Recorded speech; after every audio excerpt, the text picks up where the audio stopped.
तर पहलगाममध्ये धर्म विचारून निष्पाप हिंदूंना गोळ्या झाडण्यात आल्या।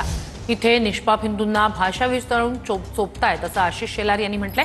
तर पहलगामचे दहशतवादी तुमचे कोणी होते का, पळून कसे गेले असा सवाल पेडणेकर यांनी केलाय। मला तर या सगळ्या गोष्टीचा उद्विग्नता येते। पहलगाममध्ये त्या लोकांनी धर्म विचारून हिंदूंना गोळ्या मारल्या।